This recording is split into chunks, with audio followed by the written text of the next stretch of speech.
Olá, pessoal. Espero que tudo esteja bem com vocês.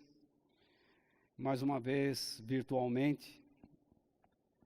Mas, logo, em breve, estaremos nos reunindo de novo. Eu espero que Deus possa usar a minha vida para trazer a você edificação, recursos espirituais, para que você tenha alguma bagagem para compartilhar com alguém, esperando sempre que eu seja capaz, nas mãos de Deus, de fazer tudo isso e até mais, segundo a sua boa vontade. Eu peço que nós oremos. Você está aí na sua casa, vamos orar juntos comigo, por favor, nesse instante. Senhor nosso Deus, em nome de nosso Senhor Jesus, nós todos nos colocamos nas tuas mãos, pedindo que o Senhor nos guarde de todo o espírito do erro, de todo o espírito errado, do orgulho, e que nós possamos, Senhor, realizar todo este processo para a tua glória, para que o teu nome seja exaltado. Senhor, que o Senhor possa nos abençoar neste momento de crise e que nós possamos ter vontade de conhecer a Ti melhor, como o Senhor realmente é, conhecermos o Teu caráter, os Teus planos e confiarmos em Ti de todo o nosso coração. Porque, Senhor, Tu és realmente a nossa força, a nossa ajuda e a nossa proteção em todo o tempo. Ensina-nos hoje os Teus pensamentos e os Teus caminhos, em nome de Jesus. Amém. Qual é o propósito de nós abrirmos nossas Bíblias? O apóstolo Paulo, em 2 Timóteo, capítulo 3, versículo 17, diz que toda a Escritura Sagrada é inspirada por Deus e é útil para ensinar a verdade, condenar o erro, corrigir as faltas e ensinar a maneira certa de viver.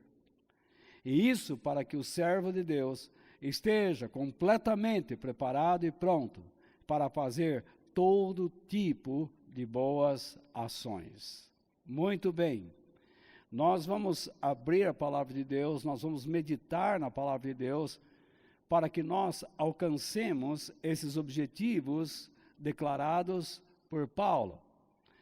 Então, a nossa mensagem de hoje, ela tem o seguinte tema: seja o Senhor a nossa força, ajuda e proteção. O nosso texto base está em Isaías, capítulo 41, versículo 10. E esse texto diz o seguinte: não fiquem com medo, isto é, não fiquem desanimados, aterrorizados e tremendo de medo. Ele está dizendo isso, não fiquem apavorados, não fiquem desanimados, aterrorizados ou tremendo de medo. Não é simplesmente não fiquem com medo, eles estão tremendo de medo. Pois, então Deus vai dar a explicação, porque Deus diz, eu estou com vocês. Isso é muito importante, porque estou com vocês. Então, de novo, Deus diz, não se apavorem, isto é, não se deixem levar pelas suas considerações pessoais. Não criem uma filosofia de vida contrária àquela a que Deus nos ensinou, que está escrito na palavra de Deus. Então Deus diz, não temas, porque eu estou com vocês, e eles não se apavorem, não fiquem olhando ao redor e tecendo considerações, não fiquem criando ideias, confiem no que Deus já está dizendo. É isso que Ele está dizendo, é isso que Ele está pedindo para nós. Então, de novo, ele diz, pois, ele vai explicar por que nós não devemos criar considerações, criar pensamentos inúteis. Pois eu sou o seu Deus. O que significa?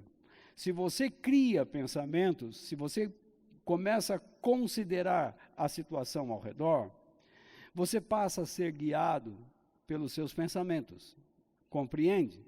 Deus fica de lado e os seus pensamentos se tornam deuses. Eles passam a guiar suas vidas.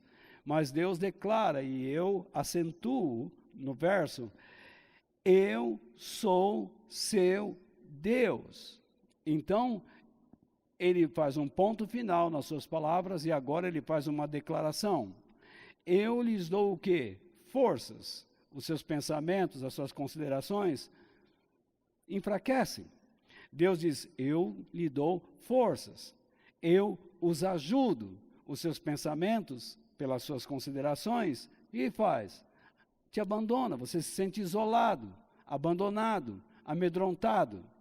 E Deus diz, eu os protejo com a minha mão forte. Significa, Deus, um ser sobrenatural, poderoso, criador, ao nosso lado, sustentando firmemente nossas vidas, quando as nossas considerações só nos levam ao chão. Percebe tudo o que eu falei? Eu espero que tenha sido útil.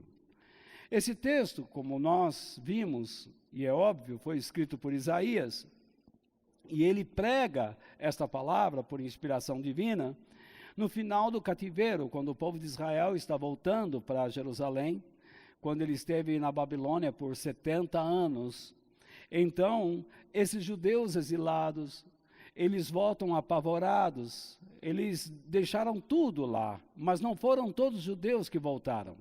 Grande parte do povo judaico permaneceu na Babilônia, porque eles tiveram negócios, eles compraram terras, compraram casas, eles criaram uma sociedade lá.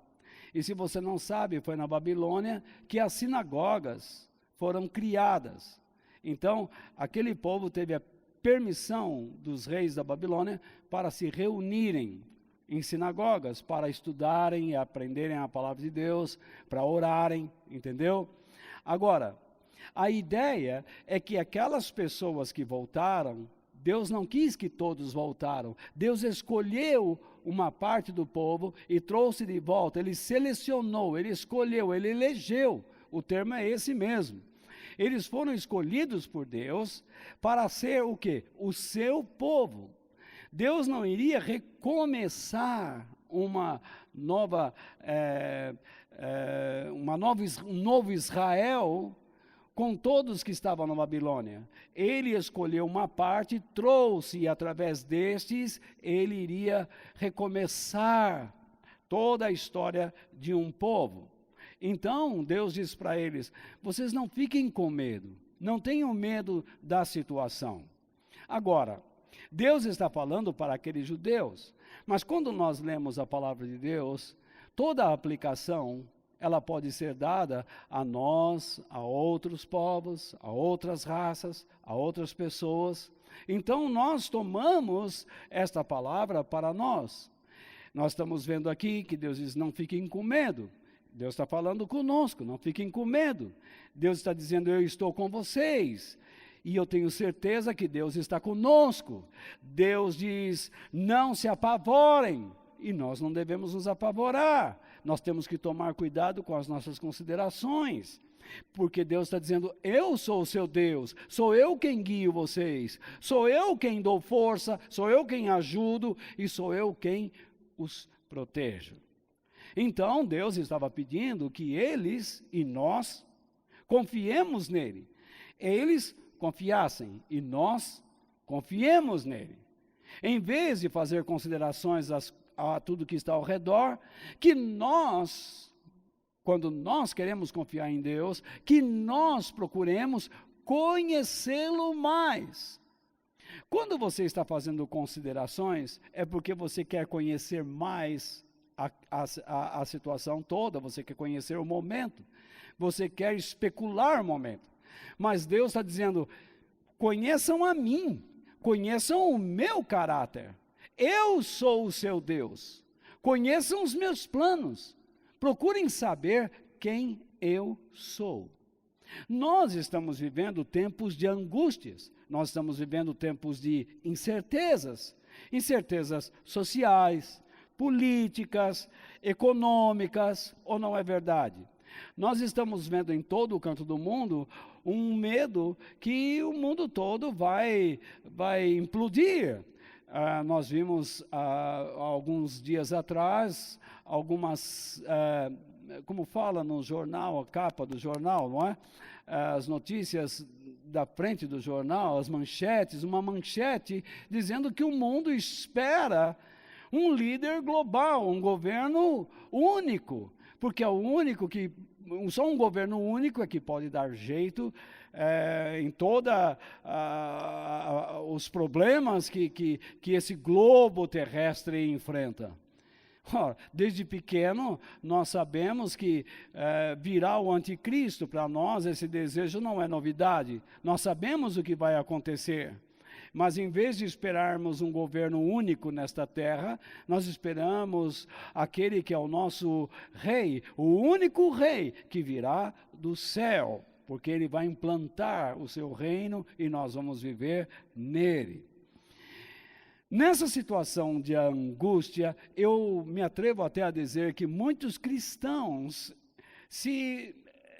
eles mergulharam nessa angústia. Eles estão debaixo de um clima de terror. O mundo está assustado e os cristãos ficaram assustados. Eles estão apavorados, todo mundo está apavorado. A pergunta que muitos fazem é esta: e então, a partir de agora, o que é que acontecerá? O que vai acontecer? Onde está Deus em tudo isso? O que Ele está fazendo? A única resposta que eu posso dar aos cristãos e a todos é que aprendam a confiar no Criador. Pois Ele, como eu disse no título dessa meditação, Ele é a nossa força, Ele é a nossa ajuda, Ele é a nossa proteção. Diante disso, há 3 coisas que eu quero declarar a vocês e vou mostrar-lhes, para que nós partamos daí, porque é sobre isso que eu pretendo falar. Eu vou discorrer toda essa meditação em cima dessas ideias. A primeira é, Deus, onde está Deus em tudo isso? Ele está cumprindo tudo o que disse na sua palavra. Ele quer que percebamos isso e que confiemos nele. Em segundo lugar, Deus está mostrando o quê? Os sinais sobre o final do fim dos tempos. É isso que ele está mostrando. E ele quer que nós aprendamos a discernir, a reconhecer os tempos que ele determinou na história do homem e deste planeta. Se você não sabe discernir o tempo, você não sabe o que fazer. Compreende? Vamos supor que você vá trabalhar e de repente você leva lá um fogãozinho de mesa e começa a fritar ovo em cima da sua escrivaninha. Ali não é tempo para comer, ali não é tempo para fritar ovo, ali é lugar de trabalho. Ou então você chega em casa à noite, todo mundo com fome, você desce a tampa do fogão de vidro, coloca lá algumas folhas do seu trabalho e começa a realizar o seu trabalho em cima do fogão. Aquele momento é o de cozinhar. Se você não conhece o tempo, você troca tudo, você só faz bobagens, você não sabe para onde vai e o que fazer. Eu sei que é um exemplo tolo, mas creio que todo mundo entende. Dessa maneira, todo mundo compreende. Em terceiro lugar, é uma parte que nos cabe. Veja, as 2 primeiras se referem a Deus. Deus está cumprindo o que Ele disse. Deus está dando os sinais. E a terceira, nós devemos saber como viver para Ele. Como viver para Ele. Para Ele. Mediante tudo que temos lido e aprendido na palavra de Deus. Se você não lê a palavra de Deus, se você não tem um bom instrutor da palavra de Deus, você não saberá como viver para Deus. Infelizmente, eu entendo, eu compreendo perfeitamente, não é fácil ler a Bíblia. Por isso que Deus levanta instrutores, levanta mestres, levanta professores, levanta pregadores, para nos ensinar. Nós temos muito a aprender na palavra de Deus. Às vezes você lê um texto e não o compreende histórica, geográfica ou arqueologicamente. Você fica perdido no tempo, mas a mensagem está lá. Mas você não sabe fazer uma exegese do texto, então chega um instrutor, um professor, e ele vai explicar para você o que tudo aquilo significa.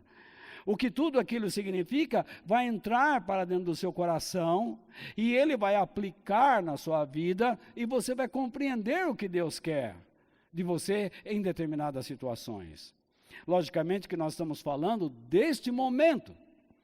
Então, por mais que nós especulemos os planos de Deus, os planos do Senhor, e o que Ele está fazendo, vai muito mais além do que nós imaginamos. Então você fica especulando, onde está Deus? O que Ele vai fazer? O que Ele está fazendo? Essa não é a melhor maneira de você enfrentar uma situação de crise. Então você já sabe que Deus está cumprindo o que disse. Você sabe que Ele está mostrando sinais. Tudo que está na Bíblia sobre os últimos dias está acontecendo. Se você não sabe, é porque você não lê. Ou se não lê, deixou de ouvir. Então isso não é segredo para nós. Tudo que está acontecendo hoje não é segredo. Tudo está claro na palavra de Deus. Tudo está escrito aqui. Então não há como nós negarmos que Deus está mentindo. Jesus falou isso há mais de 2000 anos atrás. Daniel falou isso, imagine quanto tempo mais atrás. E nós estamos vendo estas coisas acontecerem hoje. Nós somos privilegiados. Já pensou se nós formos a geração que verá Jesus descendo dos céus e sendo transformados numa subida maravilhosa, um milagre, uma coisa sobrenatural, tendo os nossos corpos transformados, num abrir e fechar de olhos? Se nós não experimentarmos o arrebatamento, somos privilegiados por podermos anunciar que Jesus está mais próximo do que as pessoas pensam. Mas, se o mundo e os cristãos estão apavorados com os relatos diários que estão acontecendo, imagine então como eles ficarão quando as outras coisas piores acontecerem. Porque nós sabemos que a maldade vai aumentar, a credulidade vai aumentar, e nós vamos chegar a um momento, a um período, a um tempo em que a Bíblia chama de princípio das dores. Pode ser que nós estamos entrando nesse momento. Alguns pregadores pensam que sim, e eu os respeito. Mas quando nós entramos nos princípios das dores, a perseguição não somente vai acontecer na porcentagem que nós estamos vendo, ela vai piorar cada vez mais, cada vez mais. Em muitos países que nós nunca vimos perseguições aos cristãos, nós vamos passar a ver. Então, Deus está nos dando o quê? Sinais, alertando, por meio deles, tanto os cristãos como o mundo. E por meio dos cristãos, Deus quer alcançar o mundo com uma mensagem sobre a volta de Jesus. Nós temos toda a oportunidade para mostrar às pessoas que tudo que está acontecendo está registrado nas Escrituras Sagradas. Então, neste momento, Deus está cumprindo a sua palavra. Neste momento, Ele está vigiando sobre ela, para que ela se cumpra. Não foi isso que Jeremias disse no capítulo 1, versículo 11? Deus vela, ele vigia pela sua palavra para que ela se cumpra. Perceba que o nosso mundo está se desgastando, corroendo, enfraquecendo e envelhecendo. Então, esta terra, onde nós vivemos e retiramos todo o nosso sustento, onde muitas pessoas encontram prazeres infindáveis, ela não durará para sempre. Ela vai acabar. É isso que Deus diz. Deus que vela pela sua palavra diz que este mundo vai acabar. Isso está escrito na palavra de Deus. Em Hebreus, capítulo 1, versículo 10, está escrito o seguinte. Eu esqueci até de colocar o primeiro ponto, não é? Onde nós, já foi uma falha aí, mas não tem problema nenhum. Não tem nada. Tudo que eu estou falando está aí, ó. Confie em Deus e procure aprender quem Ele é. E é lógico, por meio das Sagradas Escrituras. Às vezes eu faço isso mesmo, vocês já estão acostumados comigo, não é? Não tem problema nenhum. A ordem dos faltores não altera os produtores. Então, veja lá, aqui está, nós estamos tentando confiar em Deus, procurando aprender a quem Ele é. E nós temos que fazer isso por meio das Escrituras Sagradas. E nós estamos tratando que Deus está cumprindo o que diz e dando sinais. Isso é o que Ele está fazendo. E nós não precisamos ficar preocupados, especulando situações e tudo mais, porque nós já sabemos o que Ele está fazendo. Agora, o que nós precisamos conhecer é o caráter dEle. Porque se nós conhecermos o caráter de Deus, nós vamos entender perfeitamente tudo o que Ele está fazendo. Agora, Deus diz que esta terra, de onde nós retiramos o nosso sustento, onde nós pisamos, andamos, corremos, brincamos, e encontramos todo tipo de prazer, vai acabar. E Ele diz em Hebreus capítulo 1, no Salmo 102, versículo 26. Vamos lá, que confusão, hein? Vamos ver. Diz assim, a terra e o céu o que vai acontecer? A terra e o céu não vão acabar. Não. A terra e o céu vão acabar. Deus está dizendo. A terra e o céu vão acabar. Mas tu, se referindo a Ele, viverás para sempre. O salmista está dizendo isso. Senhor, eu sei que a terra e o universo que eu estou vendo vai acabar, mas o Senhor viverá para sempre. Deus é eterno. Então, o salmista diz, a terra e o céu se gastarão como roupas.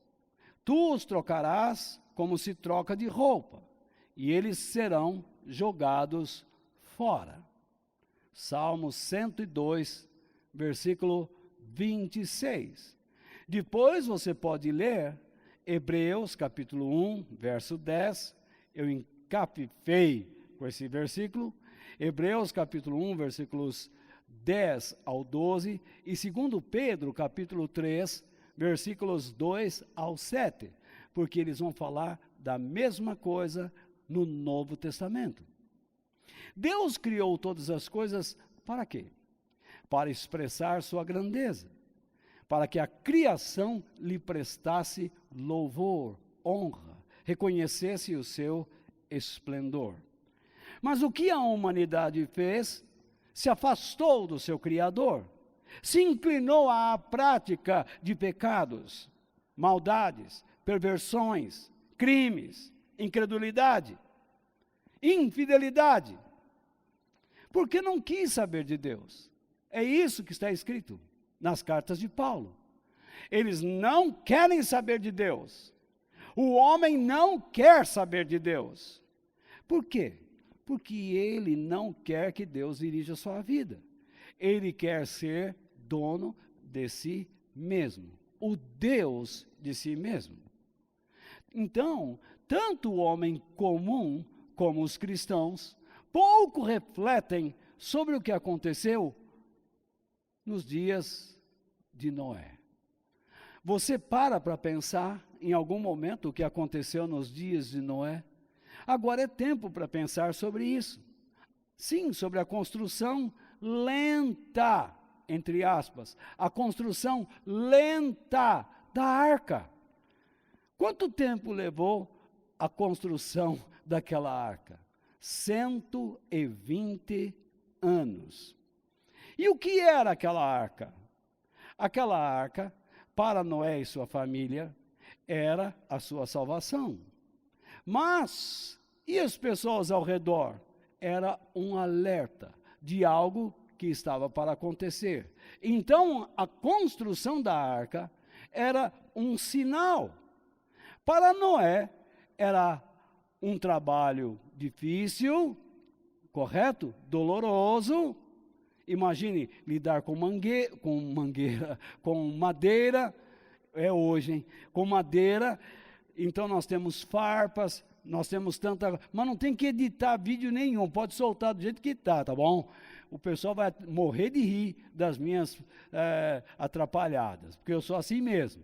Então, lidar com madeira, você enfia a farpa, você dá martelada no dedo, você sai correndo para lá e para cá, e tomba, e cai, e chora, e grita. Eles trabalharam 120 anos, mas esse trabalho, apesar das dificuldades, representava para eles o prazer e alegria. Representava que Deus os havia escolhido para algo muito especial. A arca era um sinal que alvoroçava a mente das pessoas, desassossegava o raciocínio daquela gente, a ponto de dizer que Noé era um fanático. Ou você duvida que eles falaram isso? É lógico que eles pregaram isso. Você é louco, Noé, o que é isso aí? Olha, isso aqui porque Deus vai trazer uma inundação na terra. Você está louco? Você está maluco? Você está muito fanático. Essa história de Deus na sua vida está te transtornando. Muito bem. Depois de 120 anos, o que aconteceu? Deus deu a ordem: Noé, vai lá para a porta que eu vou mandar um casal de cada bicho lá para dentro. E Deus foi trazendo. E Noé e sua família foram acomodando nos camarotes. Cada um foi se acomodando. E então o próprio Deus fechou a porta. Nós que estamos vivendo agora, nessa época, e que estamos vendo mais claramente os sinais do final dos tempos, eu me sinto realmente como um integrante, um membro da família de Noé. Noé viu aquela arca construindo aquela arca, era um sinal, e ele trabalhava duro, ele sofria, ele era injuriado, ele era zombado, e o mesmo ocorre conosco. Nós estamos trabalhando para construir uma igreja. Eu não estou brincando, eu não estou pregando bobagens, eu não estou pregando positivismo, universalismo para vocês, dizendo que todo mundo vai ser beneficiado por Deus, não importa como você anda. Não, eu não estou dizendo isso. Eu estou falando que você precisa se arrepender, que você precisa mudar os seus caminhos, você precisa se converter, você precisa nascer de novo, você precisa buscar uma vida cheia do Espírito Santo. Há quanto tempo você não ora? Há 1 ano? Há 6 meses? Há 3 meses?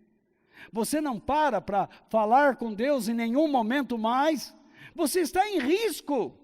Como é que você pode dizer que tem comunhão com Deus se você não conversa com Ele, que anda ao seu lado?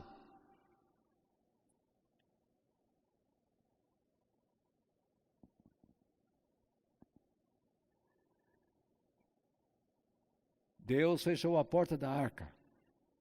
E Deus vai fechar a porta da igreja. Vai chegar um momento em que ninguém poderá mais entrar nela. Eu não estou falando sobre este prédio. Eu estou falando sobre o corpo de Cristo.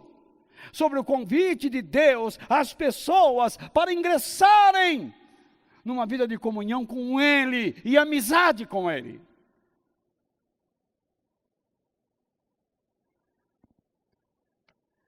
E tudo o que eu estou dizendo é verdade.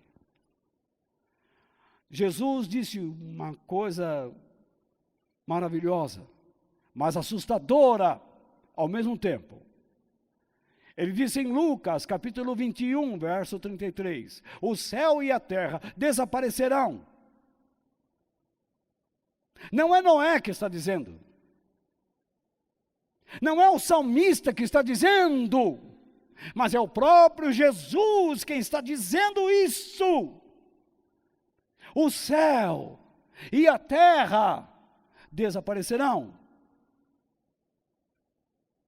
Mas as minhas palavras ficarão para sempre. Jesus é a nossa arca, que nunca envelhecerá, nunca apodrecerá, porque Ele vive para sempre. Ele mesmo é a palavra viva de Deus. Ele é a verdade. E aqueles que vivem com Ele, comprometidos com Ele, viverão com Ele eternamente, libertando-se da ira vindoura, que se abaterá sobre este mundo, quando Deus julgará as obras de cada um. E depois este mundo não será mais destruído pela água, mas pelo fogo. Por isso, ficar tentando especular o que Deus está fazendo neste momento não é o mais importante. O que Deus está querendo mostrar, o que Deus está querendo ensinar, você já sabe. Deus está realizando seus planos e Deus está mostrando os sinais. Porém, quando você fica com esta, o que Deus está querendo mostrar, o que Deus está querendo ensinar, quando você recorre às Escrituras, você sabe o que lhe falta. Se você não está sabendo viver nesse momento, é porque você não conhece Deus, como deveria conhecer. Mas Deus está te dando uma oportunidade. Deus está alertando tanto os cristãos como o mundo, para que conheçam a Ele como Ele é. Mas nós só podemos conhecer a Deus como Ele é por meio de Jesus. Não foi isso que Jesus disse a Filipe? Quando Filipe chegou a Jesus, disse, Senhor, mostra-nos o Pai. E Jesus disse, quem vê a mim, Filipe, vê o Pai. Porque é somente através de Jesus que nós podemos ir a Deus. Jesus disse que ninguém pode ir até Ele se Deus não enviar essa pessoa. Mas ninguém pode conhecer o Pai se Jesus não ensinar, não revelar, não mostrar. Ele mesmo disse, eu mostrarei, eu revelarei, eu ensinarei tudo sobre o Pai para quem eu quiser. Demonstre desejo, demonstre vontade, seja disciplinado, comece a buscar, separe um momento em cada dia para você meditar na palavra de Deus, ler um bom livro sobre ela. Pare de ficar lendo esses livros que enchem a sua mente de positivismo e de vitória ou de vitórias fáceis. Busque literatura que o conduzam à cruz. Quando Jesus estava orando no Getsemane, para onde ele foi dali? Quando alguém diz, Pai, seja feita a tua vontade, para onde Deus leva esta pessoa, senão a uma cruz?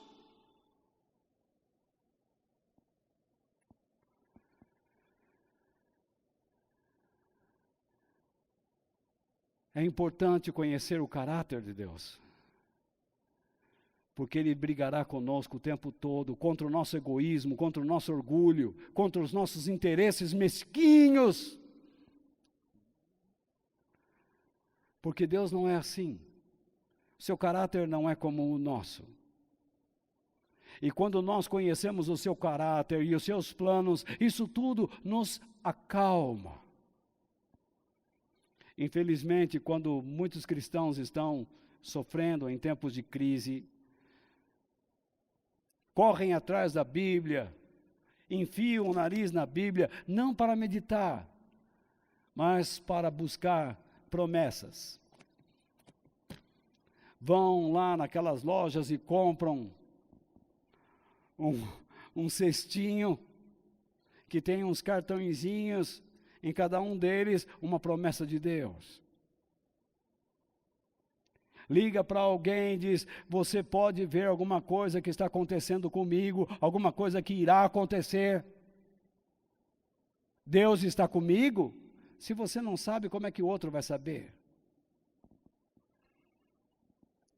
Eles pegam as promessas de Deus, as citam pelos cotovelos, fora de seus contextos, e especialmente fora do tempo divino, para o cumprimento das mesmas.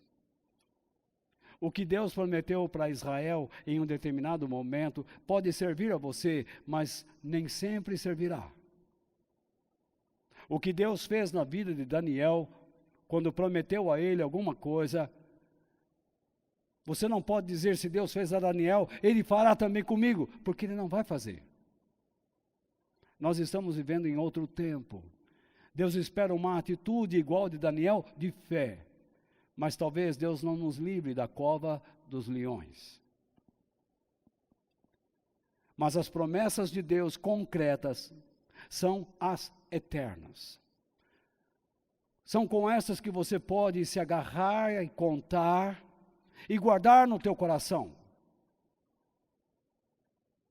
E viver para elas. Por quê? Essas promessas são verdades que exigem de você uma condição de vida, que fará com que você viva para Deus em tempos que Ele pré-determinou, em tempos como estes. Tudo que está acontecendo está debaixo do controle de Deus. Nada foge ao seu controle, nada foge à sua soberania. Em segundo lugar, agora não esqueci. Preste muita atenção aos sinais divinos desta época e viva para alcançar as promessas eternas. Se você só vive para as promessas terrenas, meu amigo, é porque você ama a terra e não ama o céu. Vamos ver o que Jesus disse, o que Ele pregou a uma multidão. Dificilmente nós vemos uma pregação sobre esse texto que nós vamos ler. Em Lucas capítulo 12, versículos 54 ao 57. Jesus disse também ao povo, ou seja, às multidões. Havia muitas pessoas ali. Quando vocês veem uma nuvem subindo no oeste, dizem logo, o quê? Vai chover. E Jesus disse, e de fato, chove. E quando vocês sentem o vento sul soprando, dizem, vai fazer calor. E Jesus disse, e faz mesmo. Jesus disse, vocês são sábios, hein? Vocês são melhores que o homem do tempo. Vocês sabem enxergar o clima, vocês conhecem o tempo. Mas olha o que ele diz agora. hipócritas. Vocês são artistas. Vocês encenam bem a religião. Vocês se parecem como filhos de Deus, porque vocês encenam bem. Vocês conhecem a linguagem, vocês conhecem a maneira de andar, de pensar. Mas vocês não são. Então, vocês são hipócritas. Foi o que ele disse. E ele diz assim: vocês sabem explicar os sinais da terra e do céu, da atmosfera, onde estão as nuvens.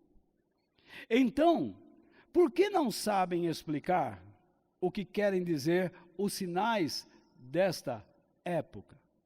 Porque vocês são o quê? Hipócritas. Sabe qual é o tema da mensagem de Jesus aqui? Hipócritas. Vocês são hipócritas. E aí, uma pessoa que diz que é quando não é porque ela sabe que não é. É como a pessoa que pensa, que acha. Quem acha, não sabe. Não é verdade? E quem sabe, não acha. Então, veja lá. Ele diz, vocês sabem explicar os sinais da terra e do céu. Então, por que não sabem explicar o que querem dizer os sinais desta época? E Jesus terminou dizendo, por que é que vocês mesmos não decidem? Agora, qual é a maneira certa de agir?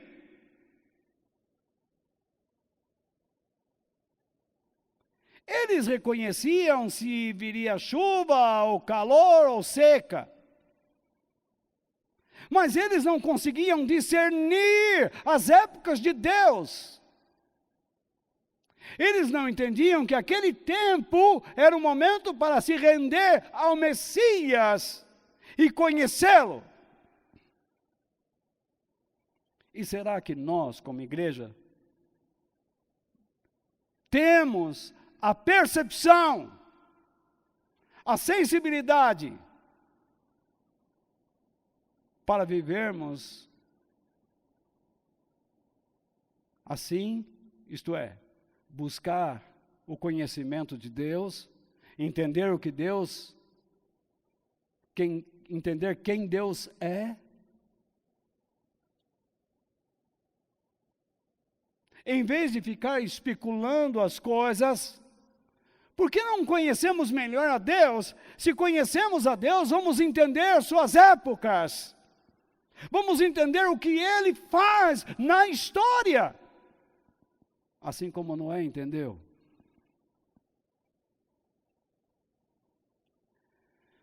O versículo 57, vou ler de novo.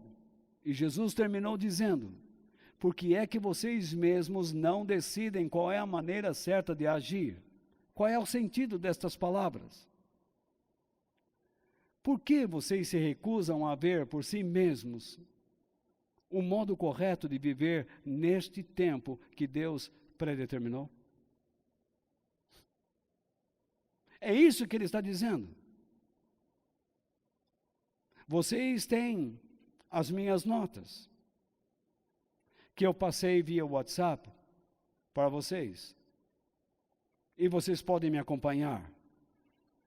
Por que é que vocês não decidem por si mesmos? Por que é que vocês não tomam uma decisão própria de encontrar o caminho correto que agrada a Deus neste tempo que Ele predeterminou?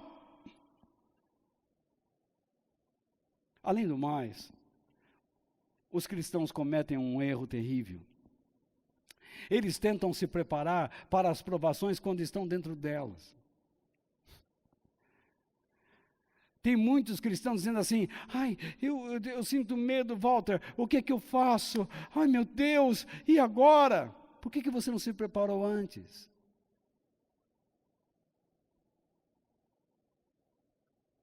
Nós gostamos de dias ensolarados, dias quentes, gostosos, mas desconfiamos, pelo menos, que as adversidades virão.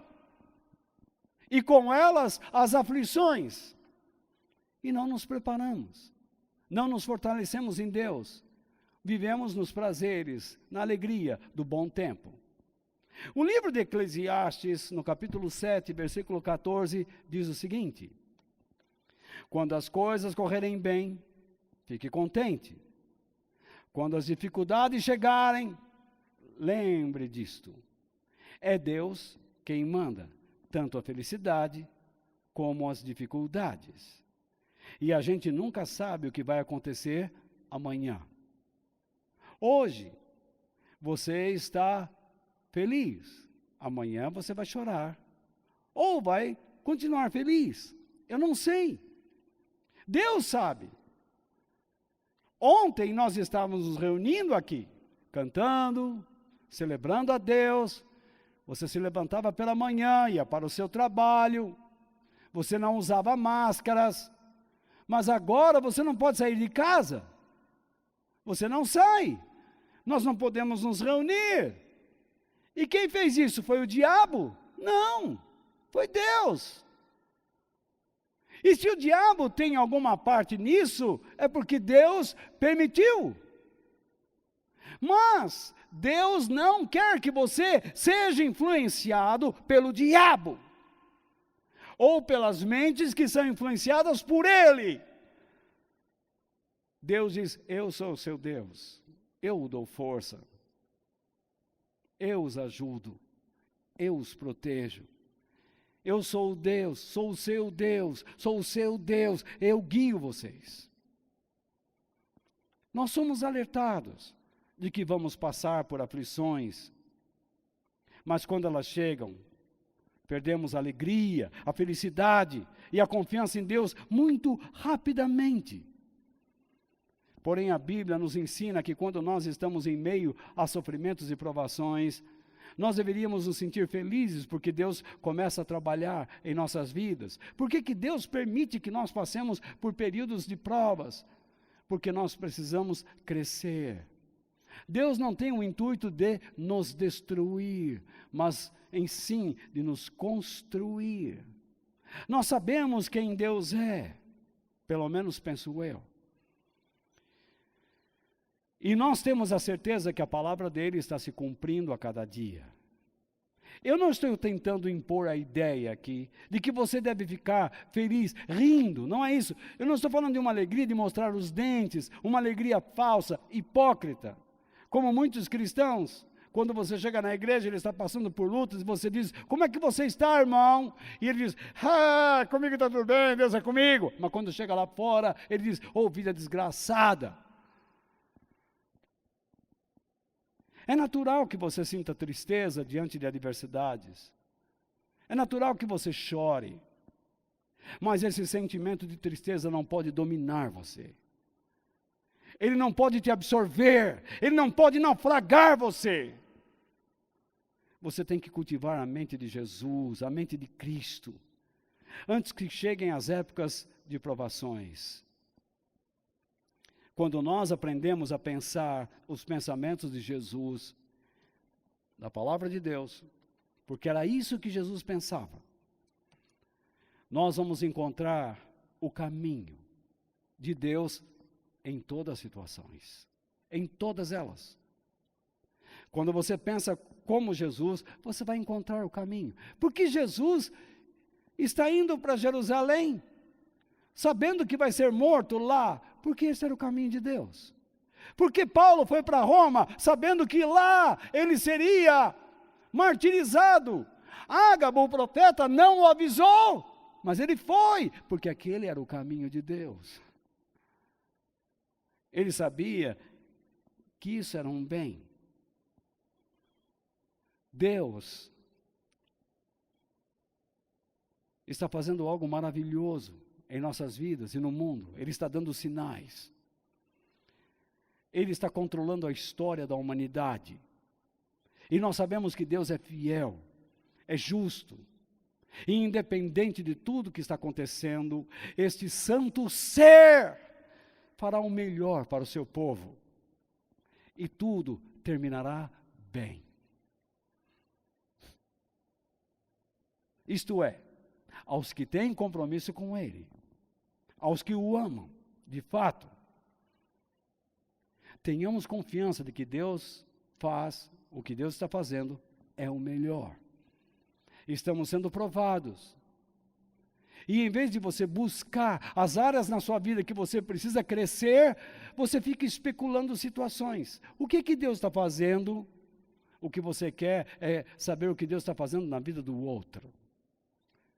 Procure saber o que Deus está fazendo na sua vida, para servir o outro. Cresça para ajudar o outro, porque tudo terminará bem. O apóstolo Paulo diz, em Romanos capítulo 8, verso 28, pois sabemos que todas as coisas trabalham juntas para o bem daqueles que amam a Deus, daqueles a quem Ele chamou de acordo com o seu plano.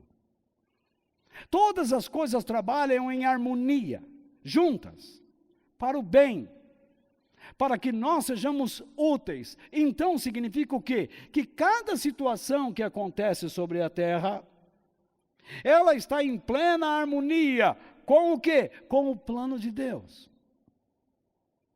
Ou com os planos de Deus, tanto faz o singular como o plural. Porque nós fomos escolhidos por Deus para participar desse plano ou desses planos. Eu não nasci na época errada, você não nasceu na época errada, você nasceu na época correta para participar deste grandioso plano de Deus, anunciar os sinais que Jesus está voltando.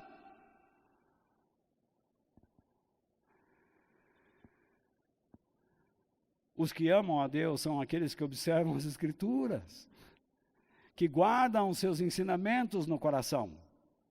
E dessa maneira provam que amam a Deus. Por isso eu quero terminar.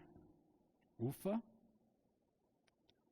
Este tempo exige que retornemos à palavra de Deus e confiemos em tudo o que Ele diz. Vou ler de novo. Este tempo que nós estamos vivendo. Assim foi a época de Noé, assim foi a época de Jeremias, assim foi a época de Paulo, assim foi a época de Pedro, de João. Este tempo exige que retornemos à palavra de Deus e confiemos em tudo o que Ele diz. Não vamos cometer o erro de querer desvendar o futuro, como muita gente fala. Você está vendo alguma coisa na minha vida amanhã? Porque nós já temos o conhecimento de quem Deus é. Pelo menos deveríamos ter. Deus já nos mostrou pelas escrituras qual é o futuro. Isso para nós não é segredo. Mas Deus, para muitos, é um grande segredo. Até aqueles que conhecem o futuro que está registrado aqui, eles não conhecem Deus. Isso é triste.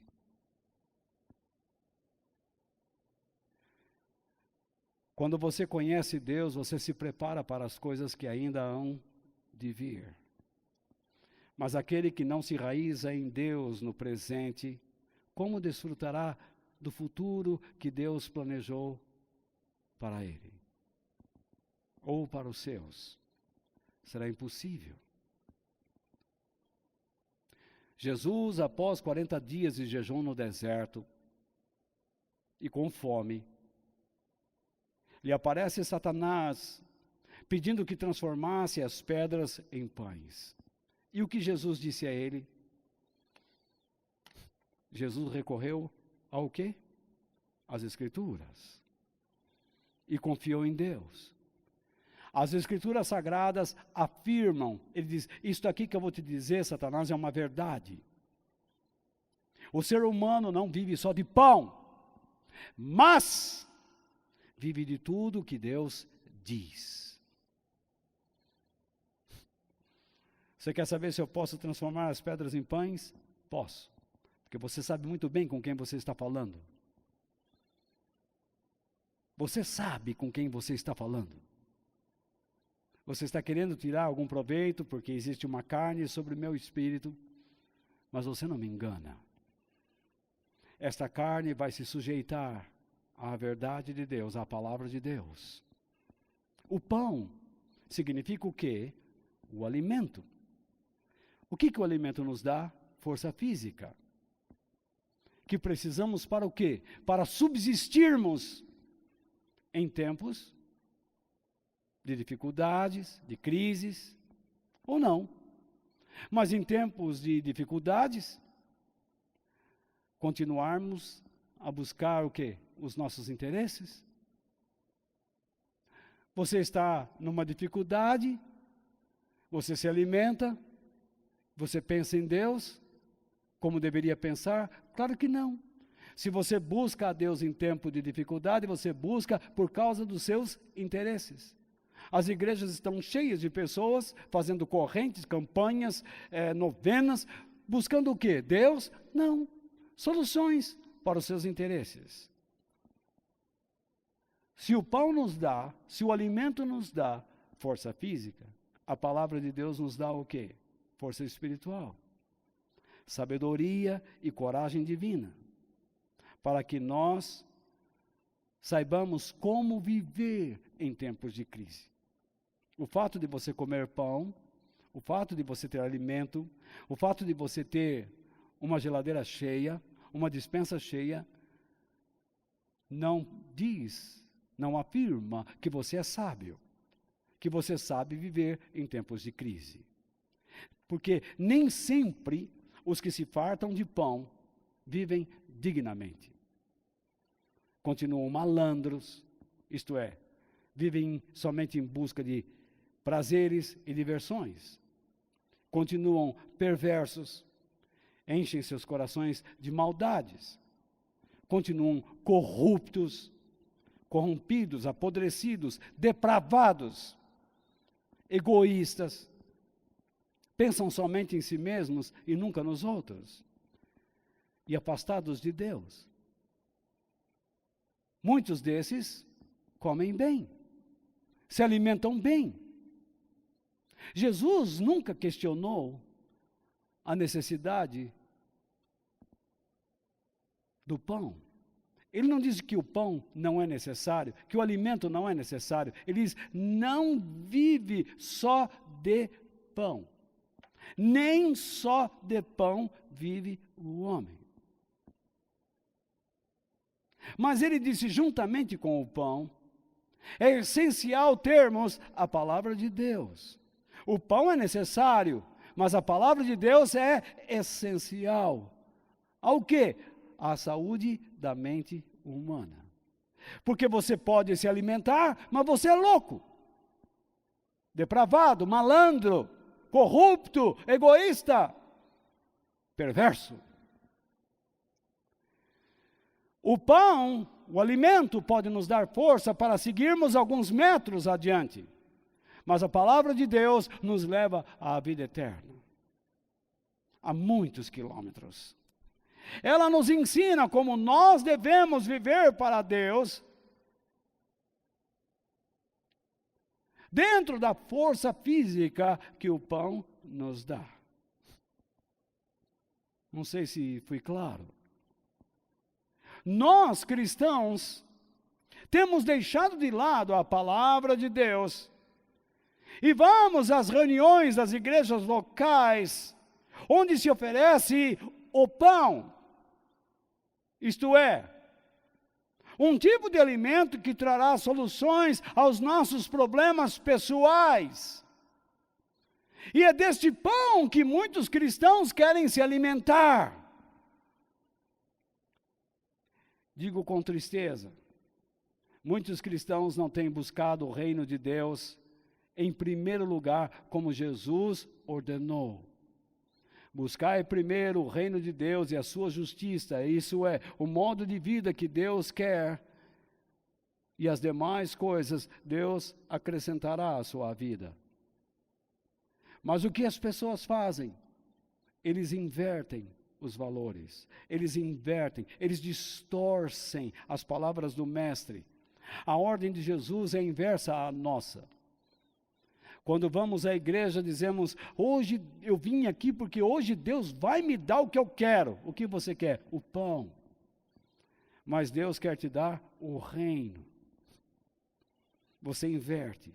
Você coloca o reino em segundo lugar. Mas veja o que Jesus disse quando ele ensinou os seus discípulos a orarem. Em Mateus 6, versículos 10 ao 11. Venha o teu reino. Que a tua vontade seja feita aqui na terra como é feita no céu. E então ele diz, dá-nos hoje o alimento que precisamos. Mas sabe o que nós fazemos? Senhor, dá-me o alimento que eu preciso e então eu vou buscar o teu reino. Você não vai. Senhor, faça a minha empresa prosperar, porque eu vou abençoar a tua igreja. Todo o dinheiro que você pode dar à igreja, você não abençoará ela, porque você não tem uma vida abençoada. Você não anda com Deus, você anda com medo. Quem dirige a sua vida são os seus pensamentos, são os seus fantasmas. Se de fato Deus dirigisse a sua vida, você seria uma pessoa integrada ao Evangelho e buscaria uma vida cheia do Espírito Santo. Onde nós podemos conhecer a vontade de Deus, senão na palavra dEle, senão na Bíblia? Não existe outro lugar, é só aí. Que nós não tenhamos medo e nem fiquemos apavorados neste momento de crise, porque nós sabemos que o nosso Deus nos dará força, nos ajudará, Ele nos protegerá. Mas permita ser educado por Ele, mediante o que Ele diz, mediante o que Ele ensina na sua palavra. Quem verdadeiramente o segue, verá a sua forte mão, não só mantendo tudo o que Ele diz, mas verá a sua forte mão sustentando a sua vida, meu irmão, a sua vida, minha irmã, fazendo você ficar de pé, firme. 1.000 cairão à tua direita, 10.000 à tua esquerda, mas tu não serás atingido ou abalado. Aquele que confia no Senhor será como o monte de Sião, firme para sempre. Eu olho com atenção ao tempo que estamos vivendo e me entristeço com o número de pessoas doentes e morrendo. Pode ter certeza que sim, ainda que existam muitos números falsos. Dói-me o coração quando ouço notícias de cristãos assassinados, porque eles têm a mesma fé que eu tenho em Jesus Cristo. Muitos não choram por isso. Nem os próprios cristãos da igreja choram por isso. Nem sabem que isso está acontecendo. Milhares de cristãos por ano estão sendo assassinados, porque eles têm uma fé igual à sua, igual à minha. E eles não a negaram. Perderam tudo. Foram queimados vivos, mutilados, jogados a animais. É triste ver famílias cristãs que só se reúnem para comer o pão. E eles nunca comentam sobre o reino de Deus. E quando alguém fala sobre o reino de Deus, algum membro da família diz, nossa, mas que coisa chata, é para mim que você está falando isso. Ele logo se acusa, porque está andando errado. É doloroso ver como o mundo anseia por um governo único, mundial, para que traga soluções a todos os seus problemas. Quando a solução para todos os problemas não está aqui, está na eternidade. Enquanto você viver neste mundo, só vai ter problemas, porque o mundo está decaído, afastado de Deus. Lamento que a igreja e os cristãos da igreja não enxerguem o que deveriam enxergar ou ver. E não se preparem para aquilo que virá. Eles não enxergam Jesus nessa situação.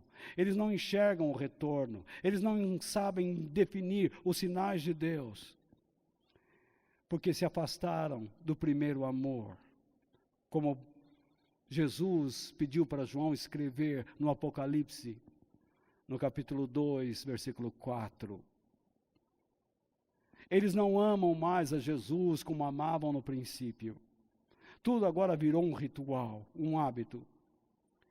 Mas a minha esperança é que nós saibamos olhar para este tempo, a fim de entendê-lo, como um dos sinais de Deus, de que tudo está chegando a um limite, como aconteceu nos dias de Noé, o nosso querido irmão na fé.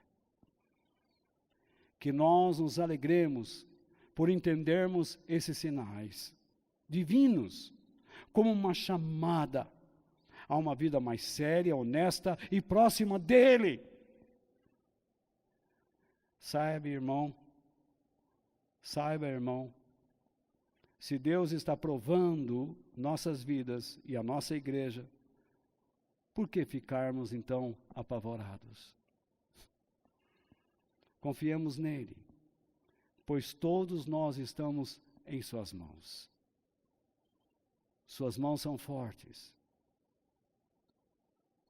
Portanto, todos aqueles que têm ouvidos para ouvir, que ouça. E guarde tanto a mensagem como os alertas de Deus no coração. Jesus usou essa expressão 2 vezes. Quem tem ouvidos para ouvir, ouça. Uma vez, quando estava com seus discípulos, ainda em carne sobre a terra, e depois, já ressuscitado, falou com a igreja no Apocalipse: quem tem ouvidos para ouvir, ouça. E essa mensagem do Apocalipse é para nós. Eu não estou vendo Jesus em carne, mas Ele está aqui em espírito, e Ele vai voltar. Que o Senhor seja a nossa força, a nossa ajuda e a nossa proteção. E eu espero que Deus tenha falado conosco nesta noite, através da minha vida, e abençoado muito a sua. Que tenha trazido ensinamentos proveitosos e recursos à sua alma para amar mais a Deus e ao teu próximo. Senhor, muito obrigado por este momento que o Senhor nos deu. Obrigado, Pai, por tudo que o Senhor está fazendo em nós. Abençoe estas vidas que assistem esta pregação, esta mensagem. Que Deus possa despertar essas almas para que retornem aos seus caminhos originais, de onde nunca deveriam ter saído. Que nós voltemos ao primeiro amor, a amar o Senhor como o amávamos antes. É tudo que eu desejo.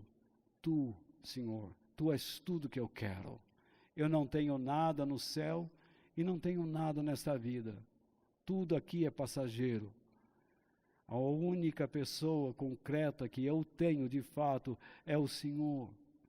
Porque tudo se desfaz. Eu mesmo se desfaço. Mas ainda que meu homem interior se corrompa, que o meu homem interior se renove a cada dia para te servir e te amar, em nome de Jesus. Que Deus nos abençoe, irmãos. Até terça-feira, se Deus quiser. Fiquem com Deus, em nome do Pai, do Filho e do Espírito Santo. Amém.